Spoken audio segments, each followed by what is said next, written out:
My name is Nick Scarff. As I was introduced, I am the Master Blender, which is a stupid, pretentious title, but that's the one that I have, and Vice President of Business Development for Next Century Spirits. First off, I want to thank Sid Patel and all of the staff at IBWSS. Glad these shows are back up and going. I've missed them over the past kind of 2 years during COVID.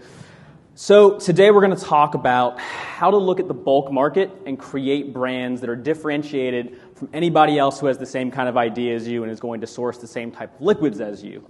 We're going to hit a couple of different areas, sort of focusing on the bulk landscape as it is today, the importance of quality in building a brand, the importance of speed to market with emerging trends and how to pivot, and then options that you might have for turnkey solutions if you're trying to build a brand or grow a brand that already exists. So, I'm going to try to keep it relatively quick so I can leave more time for questions at the end. We'll see if that actually happens, but... All right, so first we're going to address the bulk spirits landscape. It can be hard to differentiate yourself as you're launching a brand. It is an increasingly crowded market right now, and it's expensive.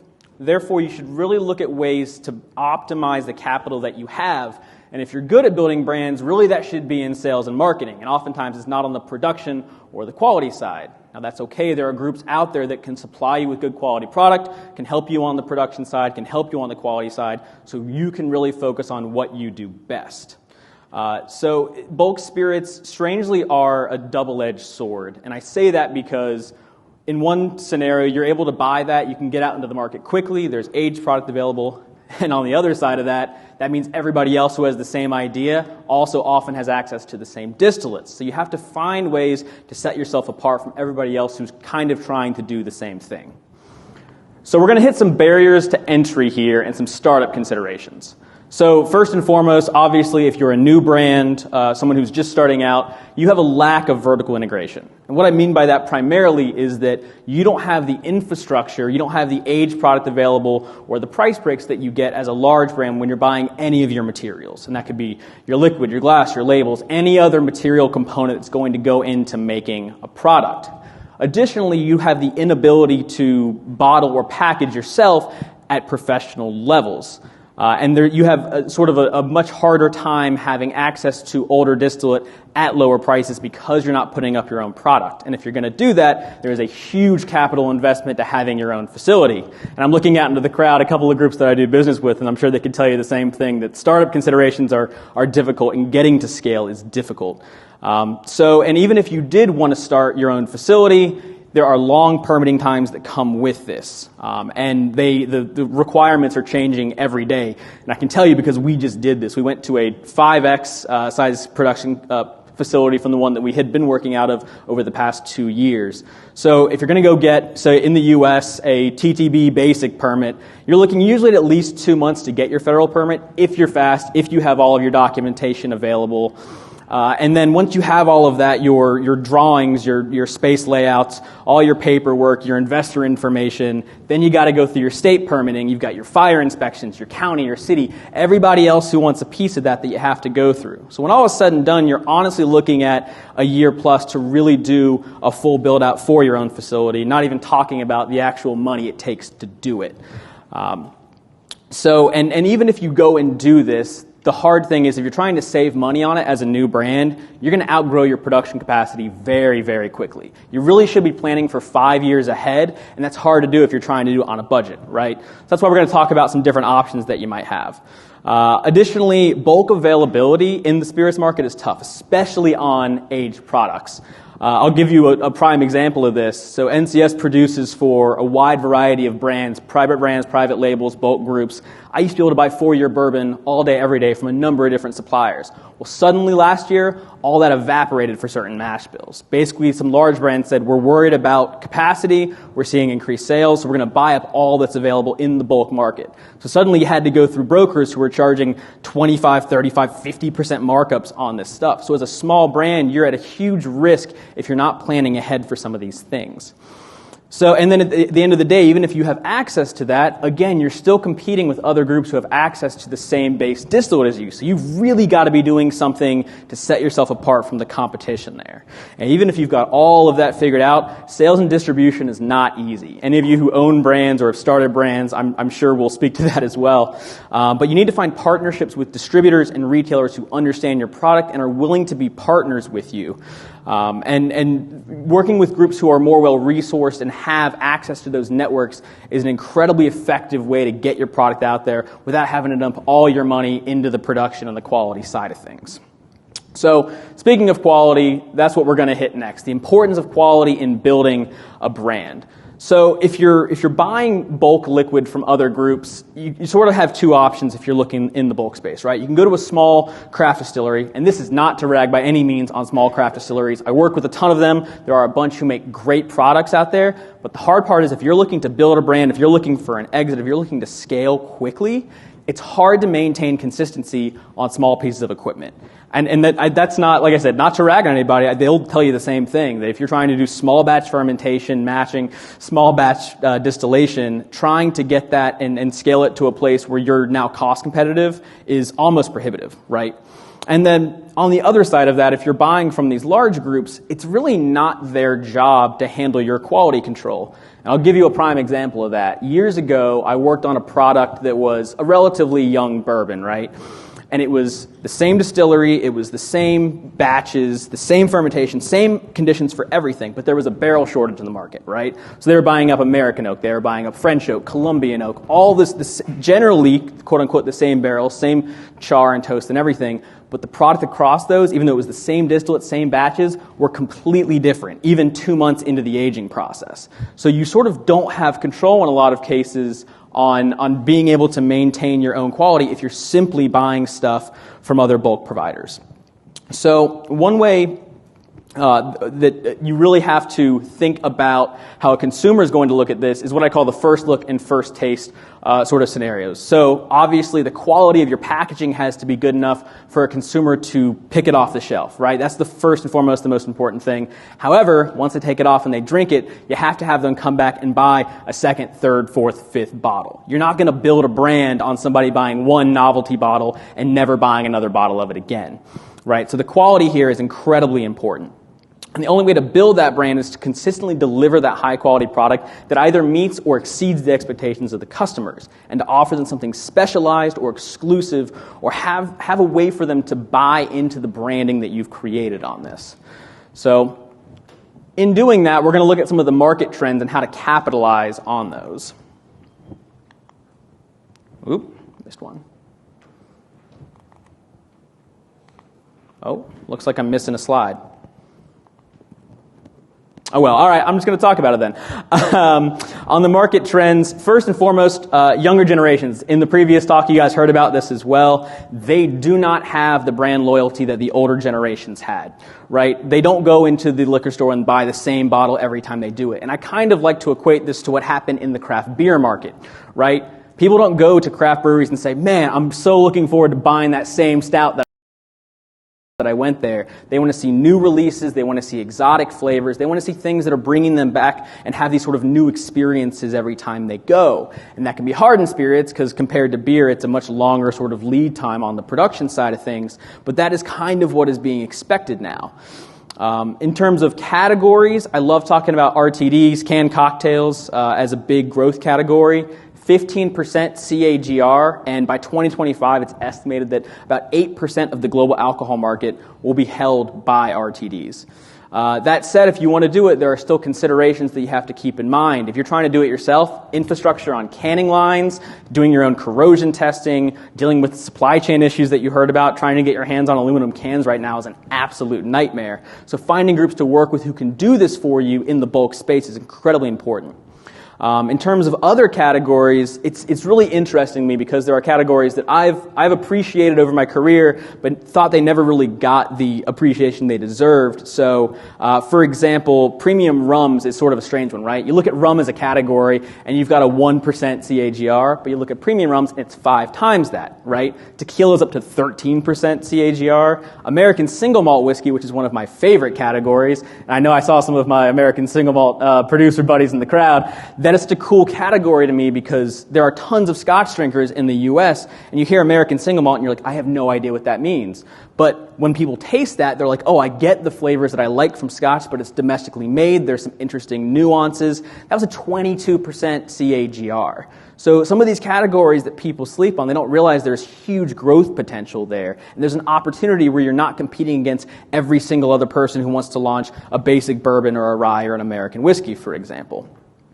Beyond that, there are ways to differentiate yourself even within those categories, right? One of my absolute favorites is secondary cask finishing, which is one thing that I'll talk a bit about with NCS in the next slide here.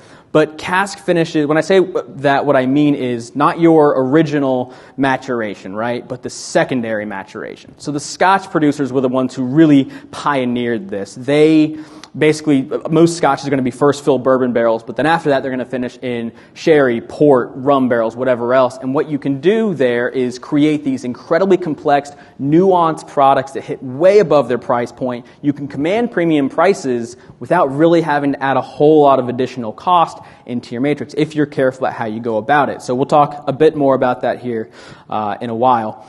And then additionally, sustainability and environmental aspects are a huge concern, especially for the younger generations. 73% of Gen Z consumers said they are willing to spend more money on products if they have an environmental slant.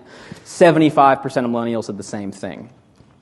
The last thing I'll sort of talk about in sort of interesting categories is age statement. So for the longest time, people looked at whiskeys, rums, aged products and said, age statement is what I'm going to equate to quality. And what people are realizing is that is not necessarily the case. I've had plenty of younger bourbons that outcompeted older bourbons depending on how they were made with their mashing, their fermentation, their distillation, their aging, what type of cask they use, what type of secondary cask they use. And people are now realizing that you can get some really high-end products that hit way above their price points just by sort of creating these interesting offerings that no longer have age statements on them. And you see that even from the major multinationals, they're kind of going in that direction as well. So now we're going to hit on a couple of development and production solutions. So sort of having heard all of this, you might be asking, well, how do I find ways to not cut corners, but to save costs to maximize the capital that I have? So Next Century Spirits, the group that I work for, I'll give you a quick introduction. We've been around for about 3 years. We're a turnkey provider for distilled spirits groups. We operate in pretty much every category. We look to be a partner for the brands that we produce for. We understand the struggles of that startup process, and we offer these solutions to be able to give you finished products, sort of, from conception all the way to finished bottled goods. We specialize in customization. When I say that, we built the company on the back of a finishing and filtration technology, which is to say that we sort of look at the optimal conditions in the barrel or in the oak containers or in the process for maturation and finishing of spirits to basically customize a profile that might be what someone's looking for. And it's a great way to differentiate yourself from other people who are buying the same bulk liquid. So you might buy a straight bourbon and say, what I really want is more vanilla on the back end, more dark chocolate, or I want to accentuate these mid-range esters, more of these ripe red fruit notes that I get. So what we do is find ways to subject that liquid to the best possible conditions, and we can test that in very short amounts of time. So we can do test samples in 3 hours through the system, and by virtue of that, we are the fastest iterators in the spirits industry with a wider bulk catalog than any other provider who offers those custom services. And if we don't have that base liquid, we will go and find it as well, because we work with distilleries, brokers all over the world to do this. And so the goal there is to really deliver a product that hits exactly what the customer wants from a flavor profile point of view while still maintaining a certain type of budget, because you have to look at what's your end retail goal at the end of the day. So an example of this is Creekwater Whiskey. We had a celebrity hip-hop artist come to us and said, I want to launch a whiskey, but I have no idea how to do this. We brought it from start to finish, from conception of development to on the shelf in the liquor stores in 60 days. Now, I don't like to say we can do that all the time. That's a ridiculous amount of time to do it, but it is possible if you're effective on it, right? And we brought that to a 10,000 case run rate in the first year. So we do this for a variety of customers, and we operate in about every category. We have over 100 medals in international competition, including best of class from places like ADI. We had a top 20 in the world American single malt from New York International. And last year we were the North Carolina Distillery of the Year in that same competition. So the goal here is for us to leverage our distillery and bulk connections for private brand owners who are looking to launch. And in doing that, we can basically offer lower MOQs than you're going to find elsewhere. We'll do RTDs in the 1,000 case range. We'll do traditional distilled spirits in the 500 case range for first runs. And we sort of like to leverage our blending and our processing expertise to create these custom products using bulk liquid that would be available elsewhere. So what that allows you to do is sort of not have to put all your money into the production side of things and really focus on the sales and marketing side. And because we can develop fast, we can hit trends faster than any other group. I talked about cask finishing earlier. I've sort of been a strong believer in this for the past 10 years. I've said that cask finishing was going to be the next sort of big Wild West, especially in the American whiskeys. The Scotch did it for a long time. You had some early adopters like Angel's Envy, for example, in the U.S., but now you're seeing it get wider and wider in the scope, right? You do see sherry cask, you see port cask and rum cask, but now you see apple cider cask, you see maple cask, you see more sort of unusual wine varietal casks that people will use on this. And I think you're going to see more and more of that. And because that is actually specialized in the secondary cask maturation is more about extraction of those flavors than just traditional maturation reactions, there's a lot of option, even with younger products, to create something really nuanced that you can get premium pricing for. Beyond that, we can also offer packaging and bottling services, turnkey options to give finished products for customers. And so that way you can focus on the selling and not on the quality or the production issues. We have a portfolio of designers and label producers, glass manufacturers that we can work with. And oftentimes what we find is that because we want to be a partner for these groups, they'll ask us to simply produce the entire product hands off. Because if you're a brand owner who's been trying to do this yourself, you know that it's difficult to go out and talk to a glass manufacturer and get supply on that stuff right now. I had glass manufacturers that used to be able to supply stuff in 2 weeks, and now they're saying, hey, it's going to be 6 months till that bottle's back in stock. Right? So having access to that glass or those labels or whatever else can be incredibly important as you're trying to build a small brand. Additionally, what we've launched is a route to market team as well. So we've brought in strategic partners from major multinationals onto the NCS team. And so the idea there is that instead of being a small brand trying to go out and convince distributors to take your product in other markets, you can leverage a network that already exists. And the problem there as a small brand is you have to think about it from the distributor side of things. Why would they have an interest in taking your product when they're getting kickbacks to go sell Jack Daniels all day? Right? You have to provide something interesting for them to want to go out and sell this, something that is cost effective for them or they think they're going to sell a lot of. So having partners in that to be able to go out and leverage those distribution networks is incredibly important, especially the ones who will understand what your goal is at retail and how to tell that story. So with all that said and done, does anybody have any questions for me?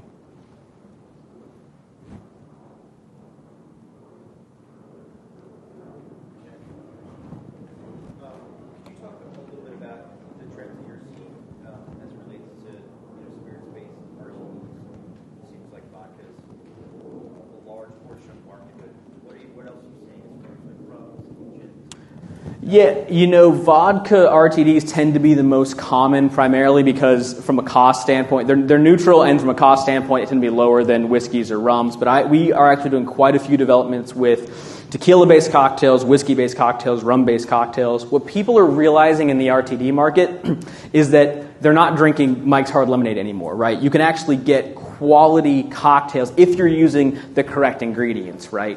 And with sort of the advances in how they go about the shelf life and stability of these, people are willing to pay $15+ for a 4-pack on these spiritus RTDs. I'd say that is one of our hottest categories far and away. It's so hot that we had the largest mobile canning group on the East Coast come to us and say, we have all of these leads. Everybody wants to launch an RTD, but we need someone to develop it for them. So we basically created this partnership with a mobile canner who needed a brick and mortar space to do development or have a partner for development. So from what we've seen, whiskey, rum, and tequila RTDs are just as strong in growth as the vodka RTDs are, and I think you're going to see more and more of those as well, especially as the vodka side starts getting more crowded. And one last question. Are you guys using like pasteurization or Velcorin or how? So it depends, right? So some canners don't like to use Velcorin, for example. If you want a shelf life of a certain amount, right, if you're going to say a year, and I say a year because let's be honest, if they're aluminum cans, the can provider is never going to give you more than a year on it, then pasteurization is a great option. Now you can only do carbonation up to a certain level with pasteurization. You can use natural preservatives as well as an option. Velcorin's also an option. So really the goal there is what I would do is talk to the customer and say, what are your goals for your shelf life? What are your goals for the flavor profile? And figure out what the best option is there. So we can sort of mix and match as needed. Yep. Anything else? All right. Thank you.